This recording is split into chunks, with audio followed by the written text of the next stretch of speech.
सगळ्यांना good morning म्हणायला गेलं तर 1 वाजले, तशी म्हणायला गेलं तर 1 वाजले का 2 वाजले? पावणे 12 वाजलेत, पावणे 12. मग पावणे 12ला गुड मॉर्निंग असते. असतंय काय? मग आज तुम्ही मला कुठे घेऊन चाललाय? जय शंकर सगळ्यांना. हा, जय कसे शंकर. चालले तुमचं सगळ्यांचं? लय दिवसात मी तुमच्या ब्लॉग मध्ये आलो. तर चला मैत्रिणो, आज मी चालल्यावर का कामाला ह्यांच्या संग म्हणलं चला जरा थोडीशी आज मदत. नाही 2-4 दिवस झाले.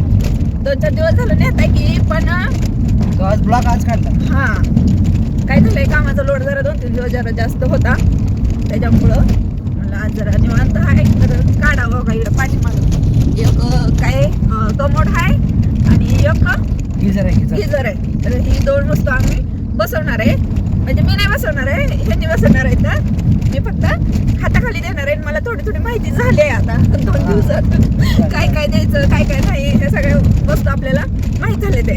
तर चला जाऊया आपण आता कामावरती.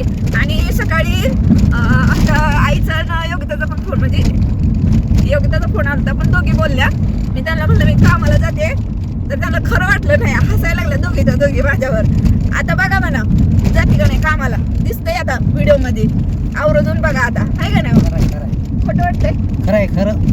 हा, खोटं काय समजलं? हा, अरे कष्ट करू खायला कशी लाजायचं? लाजत नाही हो मी मग त्यांना, म्हणजे मी कामाला जाते. हे बघा रोड, आंब्याची झाड आहे ती, नारळाची झाड आहे ती, हिरवं गार मस्त बघा.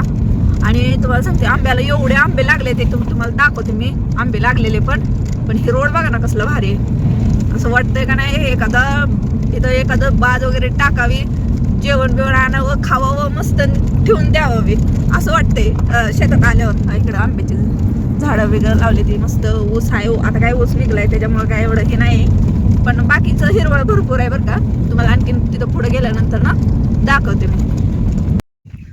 हे बघा आंबे आहे का, छोटे छोटे आंबे लागले ते, पण भरून गेले झाड. आणि हो काही हिरवळ अशी मस्त. तिकडे आंब्याचं झाड आहे आणि ही मका आणि हे ऊस हिरवं गार. आणि द्राक्षी, ही द्राक्ष काय निघले, याचा पाड झालेला आहे, म्हणजे निघलेली आहे, फक्त आता पाला राहिलाय. आणि हो काही ह्याला पण भरपूर आंबे लागले ते, आहे का. आता तिथं काम करायचं आहे आम्हाला, त्या तिथं थोडंसं राहिलं आहे, तेवढं ह्यांनी करून घेतात. मी काय फक्त हाताखाली देते थोडंसं. कसं आहे, एखादा गडी घेऊन गेलं तर त्याला द्यावं लागते 500-600 रुपये. त्यापेक्षा म्हटलं माझं मी येते, म्हटलं मी करू लागते थोडंसं हाताखाली. तर चला, व्हिडिओ काढत बसले तर ओरडत बसतील मला. बघितलं का आंबे कसे लागले ते, मस्त लोणच्याचे आंबे आहेत बघा, छान मस्त. चला घेते काम करून आता. हे बघा, काल हे बेसिंग बसवलं होतं आणि इकडे टोटी बसवली, परत ते बाथरूमचं एक बसवायचं, आणि इथं राहिले कमोड, हे कमोड बसून घ्यायचे. आणि हे शॉवर बसवलंय इकडं, आणि हे शॉवरचं टोटे वगैरे आहे. आणि तिथं बसवायचे गिझर. तर चला बसून घेऊया आपण आता. एवढं हे बघा, असं एमसील चालवायचं असते, कळलं का. एका हातानं इकडं कमोड बसवायचं चालू आहे. नेटच कालवायला लागली, भाकर चुरल्यावानी चुरायचं ह्याला. पगार नाही लागत आहे, बिन पगारी फुलाधिकारी. आता व्हिडिओ झाले बरं परत जर मागितलं त्यासाठी व्हिडिओ करेन. नाही तसं कसं नाही बाबा, पैसे लागतात ते मला द्यावं लागतं, ते खर्चा पाण्याला काय का असं ना. काही एमसील कालवून झालंय, आता हे एमसील कुठं लावायचं काय आपल्याला माहीत नाही. ते बाकीचं माहीत होतं, पण कसं लावायचं हे एमसील हो. हां झालं हे कालवून एमसील. आता हे लावायचं बघा, त्या इथं कुठे गेलं ना, हे असं लावायचं इथं आणि कमोड अडकवून टाकायचं. अडकवल्यावर तुम्हाला दाखवते बघा मी आता. हे असं बसायचं मांडी घालून बघा, निवांत. होय काय प्लंबर बरं चाललंय का? झालं बघा बसवून. आता काय नाही, मस्त असं बसवून झालेलं आहे. आता आपण बसवायचं आहे गिझर. चला आता गिझरकडे जाऊया आपण. आता आम्ही बसवायला लागलोय बघा गिझर. हे असं फिरवावं लागतंय एकदम फिटिंगमध्ये. थोडं सुद्धा लिकेज झालं नाही पाहिजे. होय, मग काय नाहीतर पैसे देत नाही ते. हा.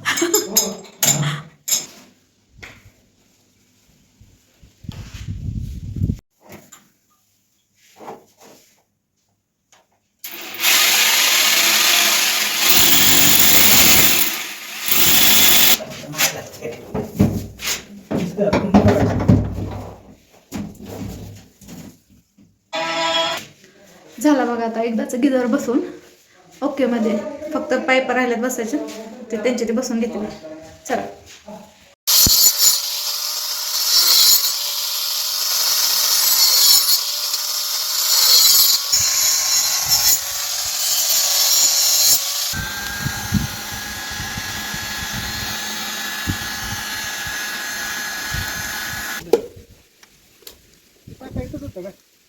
हा 4 इंच सगळ्याकडे पर्यंत माप आणलं.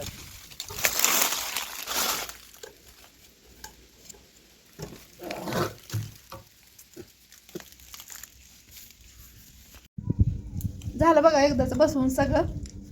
जेवायसाठी झालं जेवण. आम्ही जेवण करायला लागलोय बघा आता. मटकीची आमटी, चपाती आणि खाली शेंगदाणा. तर या जेवायला घरी बसून बसून भूक लागत नाही. हे तर काम केलं की भूक लागते ॲटोमॅटिक. होय, घरी खायचं म्हणून खायचं, टाइम झालाय म्हणून खायचं, भूक लागली म्हणून खायचं नाही.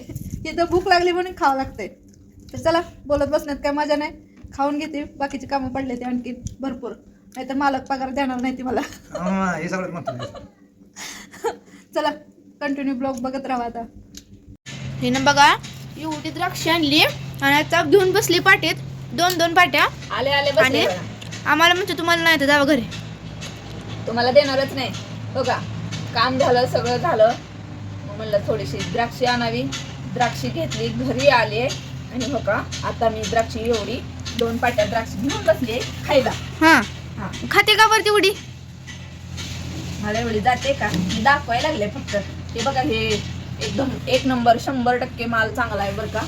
एकदम भारी असा माल बघायला भेटत नाही कुठं जास्त. मिळाला तर कुठं मिळतोय? पंढरपूरवरून आणले का? हा, पंढरपूरवरून माल आणलेला आहे द्राक्षीचा. तर सांगा, छान आहे का आमची द्राक्षी? कमेंटमध्ये सांगा. आणि माझ्या नवऱ्याचं प्लंबिंगचं काम तुम्हाला कसं वाटतंय सांगा. आणि कुणाकुणाला प्लंबिंगचं काम आवडत असेल तर कमेंटमध्ये सांगा. तुमच्या पण घरचं फुकट नाही, पण काम करून मिळेल. कारण हे प्लंबिंगची कामं करतात ना, त्याच्यामुळं कोणाचं प्लंबिंगचं काम करायचं असेल तर नक्की मला कमेंटमध्ये सांगा. किंवा माझी इन्स्टाची आयडी आहे नेहा गवळे 87 ह्या आयडीला मेसेज करून सांगा. प्लंबिंगची कामं तुम्हाला करून मिळतील. ओके, जाहिरात केली माझ्या नवऱ्याच्या काम. तर चला मग, टाटा, बाय बाय.